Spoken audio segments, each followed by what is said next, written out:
আজ মহান বিজয় দিবস। বাঙালি জাতি হাজার বছরের শৌর্য বীর্য ও বীরত্বের এক অবিস্মরণীয় গৌরবময় দিন। বীরের জাতি হিসেবে আত্মপ্রকাশ করার দিন। পৃথিবীর মানচিত্রে বাংলাদেশ নামে একটি স্বাধীন ভূখণ্ডের নাম জানা দেওয়ার দিন।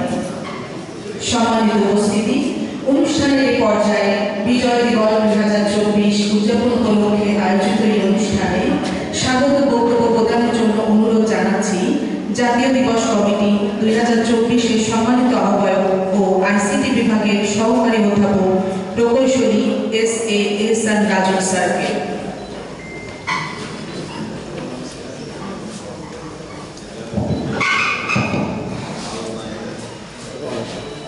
বিসমিল্লাহিররহমানিররহিম। মহান বিজয় দিবস 2024 উদযাপন উপলক্ষে খুলনা পাবলিক কলেজে আয়োজিত আলোচনা সভায় মঞ্চে উপবিষ্ট সম্মানিত সভাপতি, অধ্যক্ষ মহোদয়, অধ্যক্ষবৃন্দ, আমার শ্রদ্ধেয় শিক্ষক ও সহকর্মীবৃন্দ, কর্মকর্তা কর্মচারীগণ, অভিভাবক অভিভাবিকাবৃন্দ এবং স্নেহের ছাত্ররা, আসসালামু আলাইকুম ও শুভ সকাল। উপস্থিত সবাইকে খুলনা পাবলিক কলেজে আয়োজিত মহান বিজয় দিবস 2024 এর এই অনুষ্ঠানে স্বাগত জানাচ্ছি। স্বাগত বক্তব্যের শুরুতেই স্মরণ করছি মহান মুক্তিযুদ্ধে আত্মোৎসর্গকারী 30 লক্ষ বীর শহীদকে। স্মরণ করছি বিশ্বের ইতিহাসে মানুষের অধিকার আন্দোলনের সকল অধিকার আদায়ের সকল আন্দোলনের সকল শহীদদেরকে। স্বাধীনতা ছোট্ট একটা শব্দ, বিজয় শব্দটা তার থেকেও ছোট, কিন্তু এই দুটো শব্দই কিন্তু আমাদের পরম আকাঙ্ক্ষিত। সবগুলোর মাঝে রয়েছে একটা অর্জনের প্রতিবিম্ব, কিন্তু এই অর্জনের পথটা শুধু চরমতম কঠিনই নয়, সেই সাথে রক্তের স্রোতে ভেজা, আমাদের চোখের জলে স্নাত। মুক্তিযুদ্ধের কথা বলছি, 71-এর স্বাধীনতা সংগ্রামের কথা বলছি।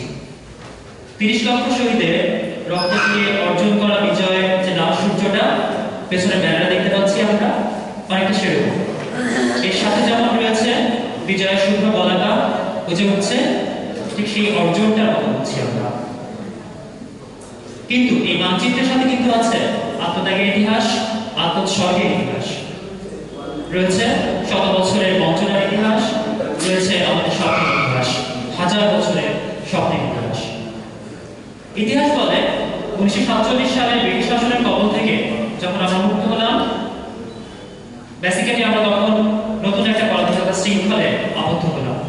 তারপর 52-এর ভাষা আন্দোলন, 54-এর যুক্তফ্রন্ট নির্বাচন, 58-এর আইয়ুব খান শাসন বিরোধী আন্দোলন, 62-এর শিক্ষা আন্দোলন, 63-এর 6 দফা, 69-এর গণঅভ্যুত্থানের মধ্য দিয়ে 70-এর নির্বাচন লাগে, 71-এর যখন আমরা 25শে মার্চের কালো রাতে পাকিস্তানি সামরিক বাহিনীর হাতে আমাদের হাজারো মানুষ, লাখ মানুষ নিহত হলো, আমরা বুঝতে পারলাম বিজয় আমাদের পেতেই হবে, বিজয় আমাদের জন্য অনিবার্য।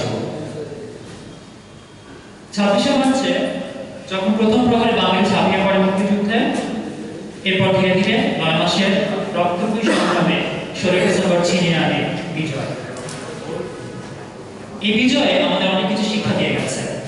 আমরা দেখেছি কতখানি তেজদীপ্ত হলে, কতখানি নিবেদিত প্রাণ হলে, কতখানি সাহসী, কতখানি প্রগতিশীল হলে, কতটা দেশ প্রেম থাকলে একটা নিরস্ত্র জাতি, একটা এমন জাতি যে জাতির অধিকাংশ মানুষই হচ্ছে শিক্ষার আলো থেকে বঞ্চিত, সেই মানুষগুলো যোদ্ধা রূপান্তরিত হতে পারে। হাতে লাঙ্গল থাকা একজন কৃষক, হাতে কলম থাকা একজন পেশাজীবী কিভাবে নিজেদের স্বাধীনতার জন্য, মাটির জন্য, মানচিত্রের জন্য কাঁধে অস্ত্র তুলে নিতে পারে, বিজয় ছিনিয়ে আনতে পারে প্রশিক্ষিত একটা সেনাবাহিনীর কাছ থেকে। সারা বিশ্বের জন্য এটা অবশ্যই একটা বিষয় এবং আমাদের জন্য চিরকালীন একটা গৌরবের বিষয়, শিক্ষার বিষয়, অর্জনের একটা আনন্দের প্রাপ্তি, গৌরবের কথা বলা।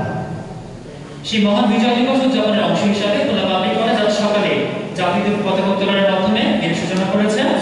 আমার বক্তব্যের পর কলেজ মিলনায়তনে আয়োজিত আলোচনা সভায় দিবসের তাৎপর্য উল্লেখ করে আমাদের একজন সহকারী অধ্যাপক বক্তব্য প্রদান করবেন। রয়েছে সংক্ষিপ্ত সাংস্কৃতিক পরিবেশনা, উপাধ্যক্ষ মহোদয় তার বক্তব্য প্রদান করবেন। এরপর আজকের অনুষ্ঠানে সম্মানিত সভাপতি মহোদয় দিক নির্দেশনামূলক বক্তব্যের পর দোয়া অনুষ্ঠানের মাধ্যমে আমরা মিলনায়তনে আয়োজিত অনুষ্ঠানের সমাপ্তি ঘোষণা করব। এরপর সরকারি নির্দেশনার কলেজ মাঠে আয়োজন করা হয়েছে শিক্ষার্থীদের ক্রিকেট টুর্নামেন্ট। সবাইকে উপভোগ করার জন্য আমন্ত্রণ জানাচ্ছি। এছাড়াও কলেজ মসজিদে জোহরের নামাজের পর মুক্তিযুদ্ধের শহীদদের মাগফিরাত কামনা করে দোয়া আয়োজন করা হয়েছে। কথা দীর্ঘায়িত না করে আমি এই পর্যায়ে খুলনা পাবলিক কলেজ জাতীয় দিবস কমিটির আহ্বায়ক হিসাবে সবাইকে অনুষ্ঠানে উপস্থিত থাকার জন্য আন্তরিক ধন্যবাদ জ্ঞাপন করছি। পাশাপাশি আজকের অনুষ্ঠানের সভাপতি তথা অধ্যক্ষ মহোদয় এবং অধ্যক্ষবৃন্দ কর্তৃক প্রতিটি পর্যায়ে বিভিন্ন সিদ্ধান্ত এবং দিক নির্দেশনা প্রদানের মাধ্যমে আমাদের কমিটি কার্যক্রমকে সহজ করে দেওয়ার জন্য কৃতজ্ঞতা জ্ঞাপন করছি। একই সঙ্গে জাতীয় দিবস কমিটির সদস্যবৃন্দ, উপকমিটি সমূহের আহ্বায়ক ও সদস্যবৃন্দ, শিক্ষক প্রতিনিধিবৃন্দ, কর্মকর্তা কর্মচারীবৃন্দ এবং সমাজগত সহকর্মীদেরকে তাদের আন্তরিক সহযোগিতার জন্য বিশেষভাবে ধন্যবাদ জ্ঞাপন করছি। কর্মচারীবৃন্দকেও তাদের সহযোগিতার জন্য ধন্যবাদ। বিশেষত আইসিটি ডিপার্টমেন্টের ল্যাব স্টাফ ইউসুফ আলী, সজল ব্যাপারী, ইলেকট্রিশিয়ান মুশা এবং হিরোকে এই সাজসজ্জা সহ সার্বিক সহযোগিতার জন্য আন্তরিক ধন্যবাদ জ্ঞাপন করছি।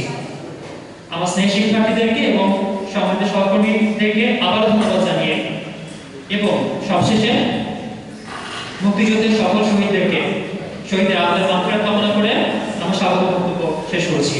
ধন্যবাদ। আল্লাহ হাফেজ। আসসালামু আলাইকুম। আহ্বায়ক মহোদয়কে তার স্বাগত